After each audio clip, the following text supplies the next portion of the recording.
ज्ञान ध्यान किछ कर्म न जाना, सा न जाना तेरी। सब ते वड्डा सतगुर नानक, जिन कल राखी मेरी।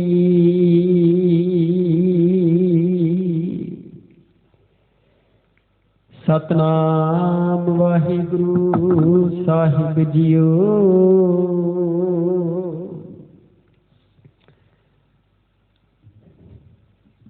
राग सोरठ बाणी भगत रविदास जी की। एक ओंकार सतगुर प्रसाद। जब हम होते तब तू नाही, अब तू ही मैं नाही। अनल अगम जैसे लहरे में उदद,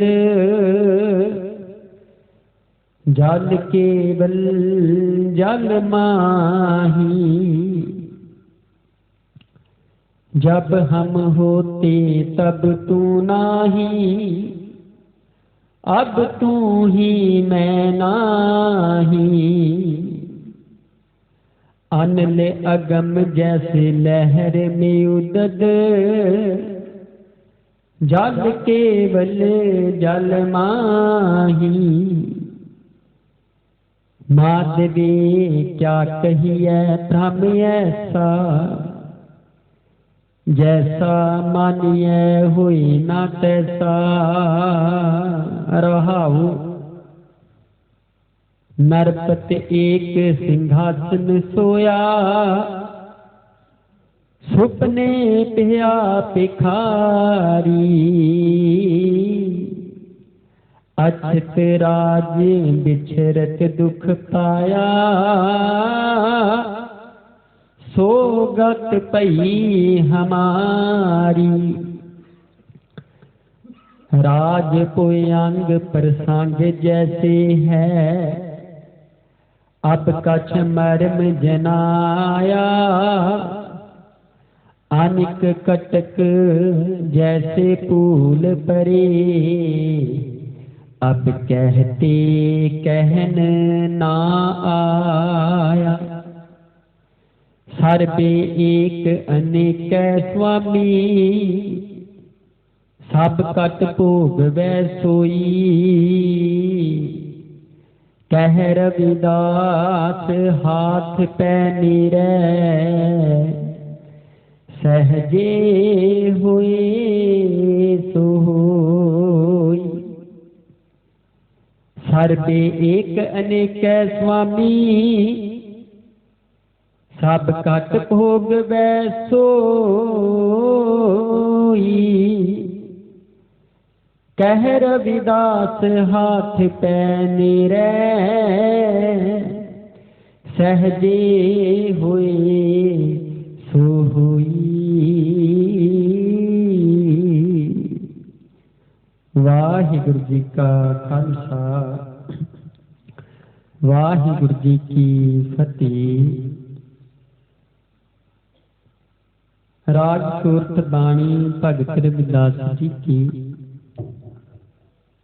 एक ओंकार सतगुर प्रसाद। जब हम होते तब तू नाही, अब तू ही मैं नाही। अनल अगम जैसे लहर में उदद, जल केवल जल माही। धन धन जुगो जुग अटल चबर छत्र के मालिक, बाणी के बहुत गरीब निवाज।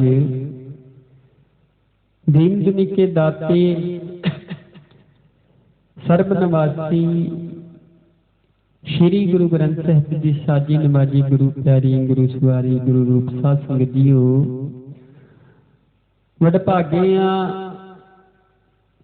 रोजाना अमृत वेले पातशाही दर्शन दरारियां नाल बानी नाल विचार नाल जुड़ के अपना जन्म ते कर्म सफला ते वडभागा बनाने हैं जी। सो गुरु प्यारे साथ संगियो, अज दे ਹੁਕਮਾਂ ਦੀ ਦਾਤ ਧੰਨ ਧੰਨ ਸ੍ਰੀ ਗੁਰੂ ਗ੍ਰੰਥ ਸਾਹਿਬ ਦੇ ਪਾਵਨ ਅੰਗ 657 ਤੇ 58 ਉੱਤੇ ਸੁਭਾਈਮਾਨ ਹਨ ਜੀ। ਰਾਗ ਸੋਰਠ ਭਾਵ ਸੋਰਠ ਰਾਗ ਦੇ ਵਿੱਚ ਬਾਣੀ ਭਗਤ ਰਵਿਦਾਸ ਜੀ ਭਗਤ ਰਵਿਦਾਸ ਜੀ ਦੀ ਬਾਣੀ ਦੇ ਹੁਕਮ ਇੱਕ ਓੰਕਾਰ ਸਤਿਗੁਰ ਪ੍ਰਸਾਦ। ਗੁਰਬਾਣੀ ਦੇ ਰਾਗ ਭਗਤ ਰਵਿਦਾਸ ਜੀ ਸਮਝਾਉਣਾ ਕਰਦੇ ਹਨ, ਜਬ ਹਮ ਹੋਤੇ ਤਬ ਤੂੰ ਨਾਹੀ, ਅਬ ਤੂੰ ਹੀ ਮੈਂ ਨਾਹੀ। ਆਪਣੇ ਮਨ ਨਾਲ ਤੇ ਉਹ ਈਸ਼ਵਰ ਪ੍ਰਮਾਤਮਾ ਨਾਲ ਗੱਲ ਕਰਦੇ ਨੇ, ਵਿਚਾਰ ਕਰਦੇ ਨੇ, ਆਖਦੇ ਨੇ ਪਾਤਸ਼ਾਹ ਗੁਰੂ ਪਿਆਰੀ ਸਾਧ ਸੰਗਤ ਜਦੋਂ ਮਨੁੱਖ ਦਾ ਮਨ ਪ੍ਰਮਾਤਮਾ ਦੇ ਵੱਲ ਨੂੰ ਤੁਰ ਪਏ, ਉਹਦੇ ਨਾਲ ਉਹਦੀ ਚੰਗਿਆਈ ਦੇ ਉੱਤੇ, ਉਹਦੀ ਗੁਰਬਾਣੀ ਦੇ ਉੱਤੇ, ਸਿਮਰਨ ਦੇ ਉੱਤੇ, ਬੰਦਗੀ ਦੇ ਉੱਤੇ ਆਪਣੇ ਸੁਭਾਅ ਨੂੰ ਮਾੜੇ ਨੂੰ ਤਿਆਗ ਕੇ ਚੰਗੇ ਵੱਲ ਨੂੰ ਤੁਰ ਪਏ ਨਾ, ਫਿਰ ਉਹਦਾ ਮਨ ਜਿਹੜਾ ਏ ਸਥਿਰ ਹੋ ਜਾਂਦਾ। ਉਹਦੇ ਮਨ ਨੂੰ ਇਹ ਚਾਨਣ ਹੋ ਜਾਂਦਾ ਕਿ ਪ੍ਰਮਾਤਮਾ ਨਾਲ ਮੇਰੀ ਹੁਣ ਕੁਝ ਗੱਲ ਹੈ। ਇਸੇ ਲਈ ਭਗਤ ਰਵਿਦਾਸ ਜੀ ਆਖਦੇ ਨੇ, ਜਬ ਹਮ ਹੋਤੇ ਤਬ ਤੂੰ ਨਾਹੀ। ਪ੍ਰਮਾਤਮਾ ਨਾਲ ਵਿਚਾਰ ਕਰਦੇ ਨੇ, ਪਾਤਸ਼ਾਹ ਜਦੋਂ ਮੇਰੇ ਅੰਦਰ ਹਉਮੈ ਸੀ, ਮੈਂ ਸੀ, ਹੰਕਾਰ ਸੀ, ਵਿਕਾਰ ਸਨ, ਹਾਂ ਜਬ ਹਮ ਹੋਤੇ ਤਬ ਤੂੰ ਨਾਹੀ, ਉਦੋਂ ਤੂੰ ਜਿਹੜਾ ਸੀ ਮੇਰੇ ਅੰਦਰ ਨਹੀਂ ਪ੍ਰਗਟ ਸੀਗਾ, ਮੇਰੇ ਲਾਗੇ ਨਹੀਂ ਸੀ। ਅਬ ਤੂੰ ਹੀ ਮੈਂ ਨਾਹੀ। ਹੁਣ ਅਕਾਲ ਪੁਰਖ ਤੇਰੀ ਵਿਚਾਰ ਤੇ ਤੇਰੀ ਵਿਚਾਰਧਾਰਾ ਤੇ ਤੇਰੀ ਸੋਚ ਤੇ ਬਣਾਏ ਹੋਏ ਤੇਰੇ ਇੱਕ ਕੁਦਰਤ ਦੇ ਕਾਇਨਾਤ ਦੇ ਰੰਗ ਤਮਾਸ਼ਿਆਂ ਨੂੰ ਤਿਆਗ ਕੇ ਤੇਰੇ ਨਾਲ ਜੁੜਨ ਸਦਕਾ ਹੁਣ ਮੇਰੇ ਅੰਦਰ ਤੂੰ ਹੀ ਤੂੰ ਦੀ ਜਿਹੜੀ ਵਿਚਾਰ ਹੈ ਆ ਗਈ ਹੈ। ਤੂੰ ਜਿਹੜਾ ਹੈ ਬਚਨ ਸਾਧ ਸੰਗਤ ਜੀ ਬਹੁ ਬਚਨ ਹੈ, ਭਾਵ ਕਿ ਅਕਾਲ ਪੁਰਖ ਹੁਣ ਮੈਂ ਸਾਰਿਆਂ ਦੇ ਅੰਦਰ ਤੈਨੂੰ ਦੇਖਣ ਲੱਗ ਪਿਆ। ਮੈਂ ਤੇ ਤੂੰ ਚ ਬੜਾ ਫਰਕ ਹੈ। ਮੈਂ ਇੱਕ ਬਚਨ ਚ ਆ ਜਾਂਦਾ ਹੈ, ਮੈਂ ਜਿਹੜਾ ਮਨੁੱਖ ਹੈ ਹੰਕਾਰ ਦੇ ਵਿੱਚ ਆ ਜਾਂਦਾ ਹੈ, ਤੇ ਤੂੰ ਵਾਲਾ ਸਭ ਨੂੰ ਤੂੰ ਚੰਗਾ ਆਖਣ ਵਾਲੇ ਚ ਆ ਜਾਂਦਾ ਹੈ। ਅਨਲ ਅਗਮ ਜੈਸੇ ਲਹਿਰ ਮੈਂ ਉਦਦ। ਸਾਧ ਸੰਗਤ ਜੀ ਉਹ ਉਦਾਹਰਨ ਦੇ ਕੇ ਆਖਦੇ ਹਨ, ਪਾਤਸ਼ਾਹ ਜਿਸ ਤਰ੍ਹਾਂ ਅਨਲ ਅਗਮ ਸਮੁੰਦਰ ਸਾਗਰ ਹੁੰਦਾ ਹੈ ਨਾ, ਜੈਸੇ ਲਹਿਰ ਮੈਂ ਉਦਦ। ਜਿਸ ਤਰ੍ਹਾਂ ਸਮੁੰਦਰ ਦੀਆਂ ਲਹਿਰਾਂ ਜਦੋਂ ਸਮੁੰਦਰ ਦੇ ਵਿੱਚ ਤੂਫਾਨ ਆ ਜਾਵੇ ਨਾ, ਬੜੀਆਂ ਉੱਠਦੀਆਂ ਨੇ, ਬੜਾ ਖੜਖੜਾਉਂਦੀਆਂ ਨੇ, ਬੜਾ ਦੂਰ ਤੱਕ ਬਾਹਰ ਸਾਗਰ ਤੋਂ ਛਾਲਾਂ ਮਾਰਦੀਆਂ ਨੇ, ਪਰ ਜਲ ਕੇਵਲ ਜਲ ਮਾਹੀ। ਹੁਣ ਸਮੁੰਦਰ ਦਾ ਜਲ ਹੈ, ਬਾਹਰ ਆਏਗਾ ਤੇ ਅਖੀਰ ਨੂੰ ਫਿਰ ਉਹਨੇ ਵਾਪਸ ਹੀ ਮੁੜ ਜਾਣਾ। ਸਮੁੰਦਰ ਦਾ ਜਲ ਸਮੁੰਦਰ ਦੇ ਵਿੱਚ ਪੈ ਜਾਂਦਾ ਹੈ। ਇਸੇ ਤਰ੍ਹਾਂ ਅਕਾਲ ਪੁਰਖ ਮੈਨੂੰ ਵੀ ਇਹ ਸਮਝ ਆ ਗਈ ਹੈ, ਕਿਹੜੀ ਕਿ ਮੈਂ ਤੇਰਾ ਅੰਸ਼ ਹਾਂ, ਤੇਰੇ ਵੱਲੋਂ ਤਿਆਰ ਕੀਤਾ, ਤੇਰਾ ਪੁਤਲਾ ਹਾਂ ਸੰਸਾਰ ਦਾ, ਤੇ ਮੈਂ ਤੇਰੇ ਵਿੱਚ ਹੀ ਸਮਾ ਜਾਣਾ ਇੱਕ ਦਿਨ। ਮਾਧਵੇ ਕਿਆ ਕਹੀਏ ਭ੍ਰਮ ਐਸਾ। ਹੁਣ ਇਹ ਉਦਾਹਰਨ ਦੇ ਕੇ ਦੂਸਰੀ ਦੇ ਵਿੱਚ ਆਖਦੇ ਨੇ ਕਿ ਸੰਸਾਰ ਨੂੰ ਭਰਮ ਪਾਇਆ ਹੋਇਆ ਕਿਵੇਂ ਪਾਇਆ। ਮਾਧਵੇ, ਪਹਿਲਾਂ ਮਾਧਵੇ ਦੀ ਵਿਚਾਰ ਕਰ ਲਈਏ। ਹੁਣ ਧਿਆਨ ਦਿਓ ਸਾਧ ਸੰਗਤ ਜੀਓ, ਭਗਤ ਰਵਿਦਾਸ ਜੀ ਜਿੱਥੇ ਮਾਧੋ ਸ਼ਬਦ ਮਾਧੋ ਆਖਦੇ ਨੇ ਨਾ, ਉੱਥੇ ਮਾਧੋ ਪ੍ਰਮਾਤਮਾ ਨੂੰ ਆਖਿਆ। ਹੁਣ ਮਾਧਵੇ ਦੇ ਵਿੱਚ ਅਸਲ ਦੇ ਵਿੱਚ ਮਾਧਵੇ ਆਖਿਆ ਗਿਆ ਮਾਇਆ ਨੂੰ। ਮਾਧਵੇ ਕਿਆ ਕਹੀਏ ਭ੍ਰਮ ਐਸਾ। ਮਾਧਵੇ ਭਾਵ ਕੇ ਮਾਇਆ ਨੇ ਭਰਮ ਪਾਇਆ ਹੋਇਆ ਮਨੁੱਖ ਨੂੰ।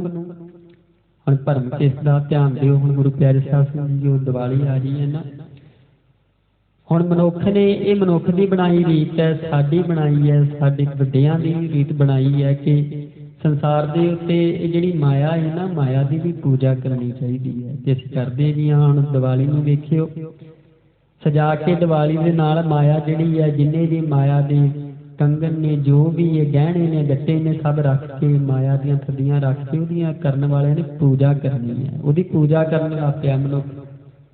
ਭਰਮ ਪਾ ਲਿਆ ਨਾ ਮਾਇਆ ਨੇ ਆਪਣਾ, ਜਦ ਕਿ ਪੂਜਾ ਤੇ ਕਰਨੀ ਸੀ ਪਰਮਾਤਮਾ ਦੀ, ਜਿਹਨੇ ਮਾਇਆ ਤਿਆਰ ਕੀਤੀ, ਜਿਹੜਾ ਮਾਇਆ ਦਾ ਵੀ ਮਾਲਕ ਹੈ, ਪਰ ਅਸੀਂ ਉਹਦੀ ਦਾਸੀ ਦੀ ਪੂਜਾ ਕਰਨ ਲੱਗ ਪਏ।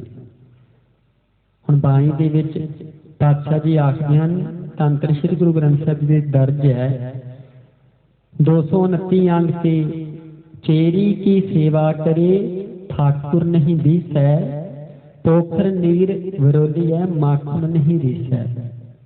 चेरी की सेवा करे भाव के उस मालक नूं छड्ड के चेरी भाव नौकरानी दासी दी सेवा दे मगर मनुख लग गया, संसार लग गया, ठाकुर नहीं दिसै। वो परमात्मा अकाल पुरख नजर ही नहीं आउंदा, क्योंकि परमात्मा नूं असीं ओहदे ओले कर दिता, माया दे ओले कर दिता। हम दूसरी पंक्ति च ये आख दिता, पोखर नीर विरोधी है माखन नहीं रिसै। पोखर नीर, नीर आख्या पानी नूं। हुण जे पानी नूं मधानी दे विच पा लईए, पा के रिड़कीए ना ते उहदे विचों मक्खन नहीं निकलना, पानी दे विचों पानी निकलना, भावें जिन्ना मर्जी चिर रगड़ी जाइए, जिन्ना चिर मर्जी रिड़की जाइए। माधवे क्या कही है भ्रम ऐसा, ऐसा भरम माया ने संसार नूं पा लिया। जैसा मानिए होए ना तैसा, जिस तरह तू मनुखा मनदा है समझदा है उस तरह ते है ही नहीं। रहाऊ नरपत एक सिंहासन सोया, सुपने भया भिखारी, अचक राज बिछरत दुख पाया, सो गत पई हमारी।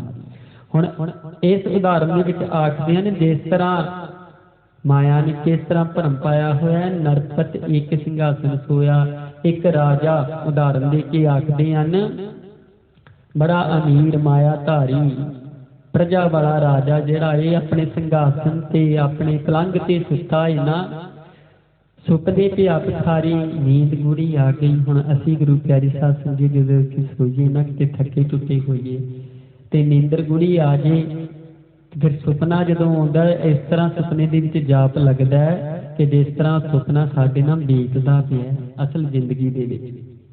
कई कुछ सुपने दे विच माड़ा चंगा आउंदा, फिर असीं जदों बुड़ खड़ा के उठदे हां ना ते साडे जां परिवार दा बुड़बड़ा भी, कई बारी मनुख बुड़ बनांदा भी ये सुपने दे विच, कोई परिवार दा जी हलूणा दे के ठालदा ना, पुछदा की गल होई, फिर आखदी है कि भाई सुपना आया सी, बड़ा माड़ा सुपना देखिया सीगा।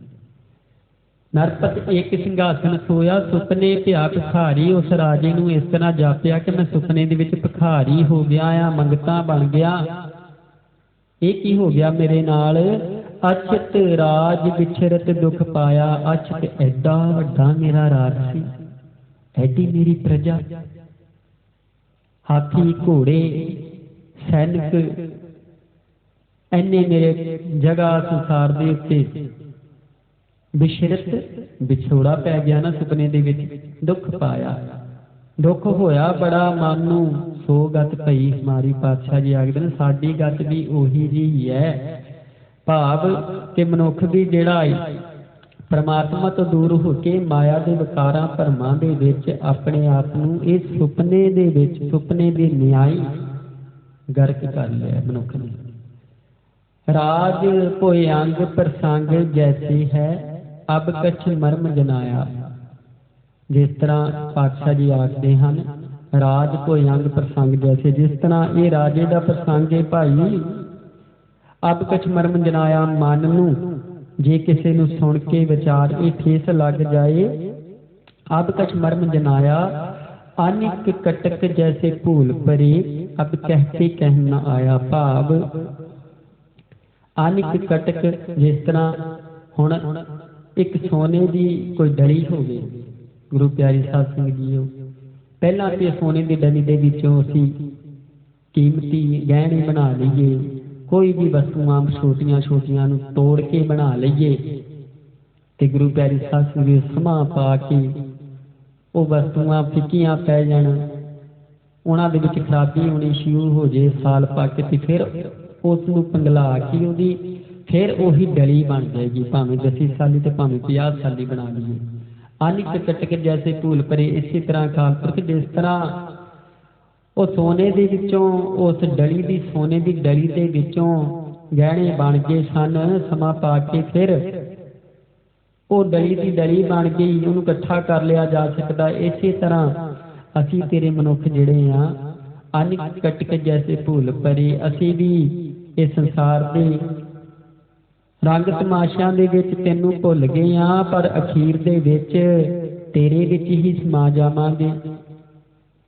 ਸਰਬੇ ਏਕ ਅਨੇਕੈ ਸੁਆਮੀ, ਸਭ ਘਟ ਭੋਗ ਬੈ ਸੋਈ। ਸਰਬੇ ਏਕ ਅਨੇਕੈ ਸੁਆਮੀ, ਸਰਬੇ ਸਾਰਿਆਂ ਦੇ ਵਿੱਚ ਪਰਮਾਤਮਾ ਹੈ, ਪਰ ਵਸਦਾ ਕਿੱਥੇ ਹੈ, ਉਜਾਗਰ ਕਿੱਥੇ ਕਰਨਾ ਹੈ। ਸਭ ਘਟ ਭੋਗ ਬੈ ਸੋਈ, ਸਾਰਿਆਂ ਦੇ ਹਿਰਦੇ ਦੇ ਵਿੱਚ ਵਸਦਾ ਹੈ, ਹਿਰਦੇ ਦੇ ਵਿੱਚ ਉਹਦਾ ਪ੍ਰਕਾਸ਼ ਕਰਨਾ ਪੈਣਾ, ਉਹਨੂੰ ਆਪਣੇ ਅੰਦਰੋਂ ਖੋਜਣਾ ਪੈਣਾ ਹੈ।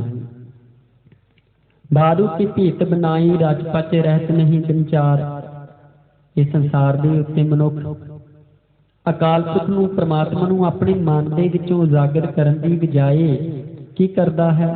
ਬਾਰੂ ਕੀ ਭੀਤ ਬਣਾਈ ਰਚ ਪਚ। ਜਿਸ ਤਰ੍ਹਾਂ ਉਹ ਸਮਝਦਾ ਹੈ ਕਿ ਸੰਸਾਰ ਦੇ ਉੱਤੇ ਬੜਾ ਸਮਾਂ ਮੈਂ ਰਹਿ ਜਾਣਾ ਹੈ, ਮੇਰੇ ਕੋਲ ਹਜੇ 5 ਸਾਲ ਨੇ। ਅੰਦਾਜ਼ਾ ਲਾਉਂਦਾ ਨਾ ਮਨੁੱਖ, ਧਿਆਨ ਦਿਓ, ਜਦੋਂ ਉਮਰ ਹੁੰਦੀ ਹੈ ਥੋੜੀ 15-20 ਸਾਲ ਦੀ ਜਵਾਨੀ ਉਮਰ ਹੁੰਦੀ ਹੈ, ਉਦੋਂ ਆਖਦਾ ਜਵਾਨੀ 'ਚ ਹਜੇ ਤੇ ਮੇਰੇ ਕੋਲ 50-60 ਸਾਲ ਹੈਗੇ ਨੇ। ਫਿਰ ਜਦੋਂ ਅਧਖੜ ਉਮਰ ਹੋ ਜਾਂਦੀ ਹੈ 40-45 ਦੀ, 50 ਦੀ, ਫਿਰ ਆਖਦਾ ਹਜੇ ਵੀ ਮੇਰੇ ਕੋਲ 25-30 ਸਾਲ ਹੈਗੇ ਨੇ ਆਰਾਮ ਨਾਲ। ਤੇ ਜਦੋਂ ਬਜ਼ੁਰਗ ਹੋ ਜਾਂਦਾ, ਬਜ਼ੁਰਗ ਅਵਸਥਾ 'ਚ ਵੀ ਆਖ ਦਿੰਦਾ 60-70 ਸਾਲ ਦੀ ਉਮਰ ਹੋਵੇ ਨਾ, ਹਜੇ ਮੈਂ 10 ਸਾਲ 8 ਸਾਲ 10 ਸਾਲ ਕੱਢ ਹੀ ਜਾਣੇ ਨੇ ਔਖੇ ਸੌਖੇ। ਇੰਨਾ ਮੋਹ, ਇੰਨਾ ਪਿਆਰ ਆਪਣੀ ਉਮਰ ਬਚਾਉਣ ਦੇ ਵਿੱਚ ਲੱਗਾ ਹੋਇਆ ਹੈ ਮਨੁੱਖ ਨੂੰ। ਪਾਤਸ਼ਾਹ ਜੀ ਆਖਦੇ ਨੇ ਬਾਰੂ ਭੀਤ ਬਣਾਈ ਰਚ ਪਚ। ਜਿਸ ਤਰ੍ਹਾਂ ਬਾਰੂ ਆਖਿਆ ਰੇਤ ਨੂੰ, ਜੇ ਰੇਤ ਦੀ ਕੰਧ ਬਣਾ ਦਈਏ ਨਾ, ਉਹਨੂੰ ਸਜਾ ਕੇ ਸਵਾਰ ਦੀ ਰੇਤ ਦੀ ਕੰਧ ਨੂੰ, ਉਹ ਕੁਝ ਕੁ ਸਮਾਂ ਖੜੀ ਰਹਿਣੀ ਹੈ। ਕਿੰਨਾ ਇਹ ਵੀ ਦੱਸਿਆ ਰਚ ਪਚ ਰਹਿਤ ਨਹੀਂ ਦਿਨ ਚਾਰ, 4 ਦਿਨ ਨਹੀਂ ਰਹਿਣੀ ਰੇਤ ਦੀ ਕੰਧ ਜਿਹੜੀ ਹੈ। ਉਹ ਖਾਰ ਆਖਰ ਨੂੰ ਉਹਨੇ ਗਿਰ ਜਾਣਾ, ਡਿੱਗ ਜਾਣਾ। ਸਰਬੇ ਏਕ ਅਨੇਕੈ ਸੁਆਮੀ, ਸਭ ਘਟ ਭੋਗ ਬੈ ਸੋਈ। ਛੇਤੀ ਛੇਤੀ ਪ੍ਰਮਾਤਮਾ ਨੂੰ ਆਪਣੇ ਹਿਰਦੇ ਦੇ ਵਿੱਚ ਪ੍ਰਕਾਸ਼ ਕਰ ਲੈ, ਉਜਾਗਰ ਕਰ ਲੈ। ਕਹਿ ਰਵਿਦਾਸ ਹੱਥ ਪੈ ਨੀਰੈ, ਤੇਰੇ ਹੱਥ ਦੇ ਨਜ਼ਦੀਕ ਹੈ ਪ੍ਰਮਾਤਮਾ।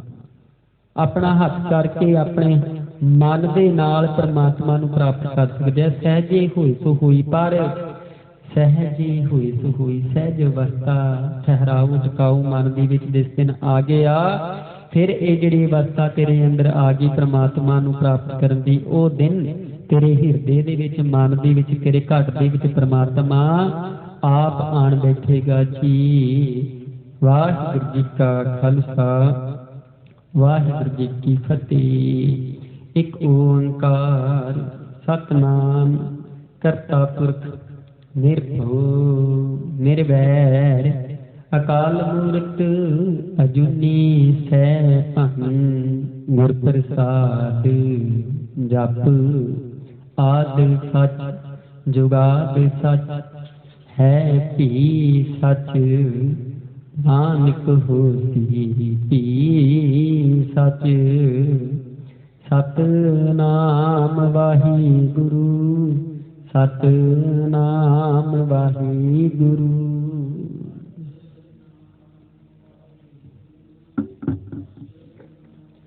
ਵਾਹਿਗੁਰੂ ਵਾਹਿਗੁਰੂ ਜੀ ਕਾ ਖਾਲਸਾ, ਵਾਹਿਗੁਰੂ ਜੀ ਕੀ ਫਤਿਹ।